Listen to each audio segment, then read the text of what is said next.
Hello, नमस्कार, good morning.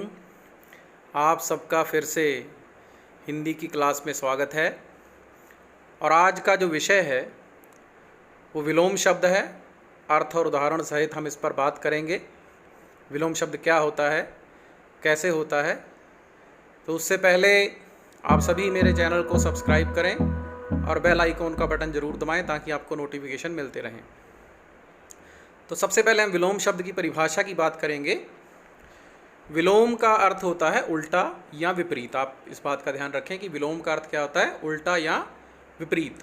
वो शब्द जो किसी वस्तु के गुण का विपरीत या विरोधी शब्द बताए, वस्तु के गुण का विपरीत या विरोधी शब्द बताए, उसे हम क्या कहते हैं, विलोम शब्द कहते हैं। अंग्रेजी में यही एंटोनियम्स हैं, एंटोनियम कहते हैं ऐसे अंग्रेजी में।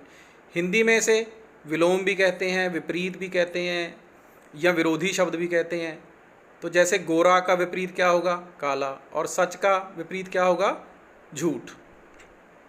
तो आगे हम और भी इसकी उदाहरणें देते हैं आपको। जैसे यहाँ देखिए, जैसे मैंने पहले ही बताया कि परस्पर विपरीत अर्थ देने वाले शब्द विलोम शब्द कहलाते हैं।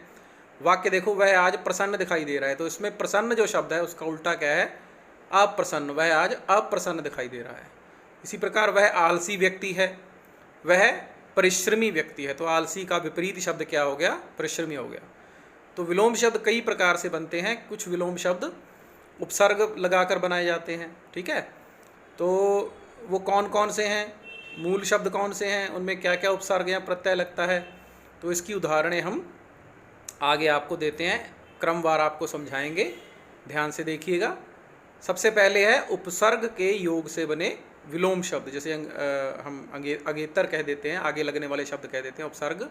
जैसे आ उपसर्ग के योग से बने विलोम शब्द कौन कौन से हैं, ज्ञान से अज्ञान, तृप्त से अतृप्त, न्याय से अन्याय, प्रसन्न से अप्रसन्न, है ना, धर्म से अधर्म, शांति से अशांति। तो इस प्रकार ये अ उपसर्ग से शब्द है स्वस्थ का अस्वस्थ। आगे देखिए अन उपसर्ग से। इसी प्रकार अन कहाँ कहाँ लगता है, जैसे आदर का अनादर, आगत का अनागत, इच्छा का अनिच्छा। तो इसमें ज़्यादा कुछ नहीं करना है, सिर्फ अन लगाना है। इष्ट का अनिष्ट उल्टा हो जाता है। उचित का अनुचित शब्द हो जाता है, विरोधी। उदार का क्या हो जाता है, अनुदार। एक का देखो अनेक हो गया, एक का उल्टा शब्द। और औपचारिक का अनौपचारिक। तो ये अन उपसर्ग के योग से विलोम शब्द जो हैं ये बनते हैं। इसी प्रकार तीसरा पॉइंट देखिए, अप उपसर्ग के योग से बने विलोम शब्द। तो अप जब आगे लग जाता है, जैसे शकुन का अपशकुन, शब्द का अपशब्द, उपकार का अपकार, कीर्ति का अपकीर्ति, यश का अपयश और मान का अपमान। इसी प्रकार अव उपसर्ग के योग से बनते हैं। अब लग जाता है आगे आरोह अवरोह, उन्नति अवनति, उत्तल अवतल। ये दर्पण पढ़ते हैं ना, उत्तल दर्पण अवतल दर्पण, गुण अवगुण। फिर देखिए कु उपसर्ग के योग से बने विलोम शब्द। सुकर्म का कुकर्म, सुमार्ग का कुमार्ग। देखो ये कु आगे लगता है सिर्फ। सुविचार का कुविचार, सुमति का कुमति, सुपात्र का कुपात्र, सुपुत्र का कुपुत्र, विख्यात का कुख्यात। इसी प्रकार दुर उपसर्ग के कौन कौन से योग से बनते हैं, जैसे सज्जन का दुर्जन, सदगति का दुर्गति। तो इसमें दुर आगे लग जाता है। सदाचार का दुराचार, सद्भावना का दुर्भावना, सौभाग्य का दुर्भाग्य, ठीक है। तो इन सबको आप कॉपी पर लिखो, बार बार आप जब पढ़ोगे याद करोगे तो आपके दिमाग में बैठ जाएंगे ये। इसी प्रकार ना उपसर्ग के योग से बने विलोम शब्द। ना कहाँ कहाँ लगता है, जैसे कबूल का ना कबूल, काबिल का ना काबिल, कामयाब का ना कामयाब, खुश का ना खुश। तो ये सभी ना उपसर्ग के योग से बनते हैं। पाक का ना पाक, बालिग का ना बालिग, मंजूर का ना मंजूर, मुमकिन का ना मुमकिन।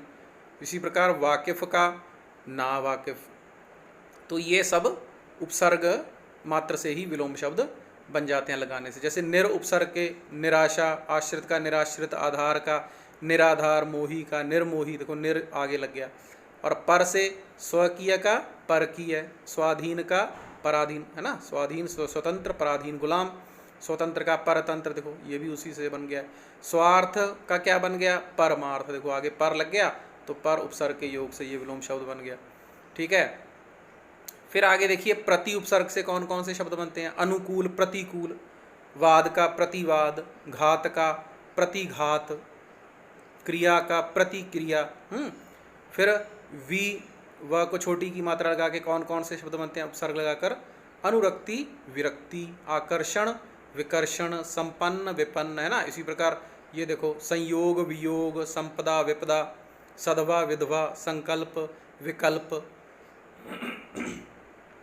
फिर देखिए कुछ विलोम शब्द मूल रूप में ही प्रयुक्त होते हैं। अब इसमें देखो कोई विलोम मतलब उपसर्ग अपसर्ग नहीं है। जैसे अंत का आरंभ, अंतिम, आरंभिक, इसको थोड़ा सा याद करना पड़ता है, कठिन है। अमृत का विष, अल्प का अधिक, ये बिना उपसर्ग के शब्द हैं। अस्त का उदय, है ना। इंसान, हैवान, निंदा, प्रशंसा, ये सब आप कॉपी पे लिख लेना। छुटकारा, बंधन, जड़, चेतन, जिंदाबाद, मुर्दाबाद, जीवन, मरण, आम जीवन में हम इसका प्रयोग करते हैं। द्वेष, राग, दिवस, रात्रि। और शब्द देखो ऊसर का उपजाऊ, है ना। ओझल का समक्ष, कंजूस का दानी होता है उल्टा, तो एक आदमी कंजूस है, एक दानी है, दोनों विपरीत हो गए। कटना का जुड़ना, कमाना, खर्चना। इसी प्रकार कीमती का सस्ता, खरा का खोटा, भोला, चालाक, महंगा, सस्ता, मित्र, शत्रु, यशस्वी, कलंकित। और आगे देखो इसमें नौकर, मालिक, तो ये दोनों उलट हैं। पालक, संहारक, प्रश्न, उत्तर, हम आम पढ़ते हैं प्रश्न का उत्तर होता है, इसका उल्ट होता है। इसी प्रकार है घृणा का उल्टा विलोम शब्द क्या होगा? प्रेम। चंचल का स्थिर, चमकीला का धुंधला, छाह का धूप, छाया धूप या छाह धूप, रक्षक का भक्षक, विधि का क्या हो गया? निषेध हो गया। शोक का क्या हो गया? हर्ष हो गया। इसी प्रकार खेद का भी हर्ष हो सकता है। शोक और खेद एक जैसे शब्द होते हैं। हानि का क्या होता है? लाभ होता है। लाभ हानि हम आम प्रयोग करते हैं इसका, तो हानि का उल्टा लाभ। तो कई बार क्या होता है, विषय तथा संदर्भता के कारण कुछ शब्दों के एक से अधिक विलोम शब्द होते हैं। एक से अधिक भी हो सकते हैं। जैसे काला का गोरा भी है और काला का सफ़ेद भी है। तो काला आदमी जा रहा है, गोरा आदमी जा रहा है। काला वस्त्र उठा लो, सफ़ेद वस्त्र उठा लो, तो ये आगे पर्यायवाची शब्द के तौर पर आ जाता है। जैसे काला और सफ़ेद एक जैसे हैं। तो तुम्हारा क्या उत्तर है, तुम्हारा क्या प्रश्न है? इसी प्रकार मानवेतर प्राणियों और जड़ वस्तुओं के लिए काला और सफ़ेद शब्दों का प्रयोग होता है। उत्तर दक्षिण। अब देखो ये कुछ अभ्यास प्रश्न दिए थे, मैंने यहाँ पर उसके उत्तर भी लिख दिए हैं, तो आप ज़रूर इसको कॉपी में करना और याद करना। जैसे अनुज छोटा होता है, अग्रज बड़ा होता है। कृतज्ञ, कृतघ्न, कृतज्ञ कौन होता है? जो किए गए उपकार को माने। कृतघ्न जो किए गए उपकार को ना माने। एकता, अनेकता, प्रत्यक्ष, अप्रत्यक्ष, वीर, कायर, दुरुपयोग, सदुपयोग, सार्थक, निरर्थक, निश्चित, अनिश्चित, करुण, निष्ठुर, कुमार्ग, सुमार्ग, आयात, निर्यात, उधार, नगद, मानव, दानव, हार, जीत, नायक, खलनायक। तो ये कुछ शब्द हैं, इसको आप जरूर याद कर लेना। उत्तीर्ण, अनुत्तीर्ण, खेद, हर्ष। तो ये बहुत ही साधारण विषय है, इसको आसानी से याद किया जा सकता है। अगर आपको ये वीडियो पसंद आया हो तो मेरे चैनल को ज़रूर सब्सक्राइब, लाइक और शेयर ज़रूर करें। तो मित्रों, आपकी शेयर से ही इस चैनल में और नए विषयों को मैं साथ जोड़ूंगा। जय हिंद, नमस्कार।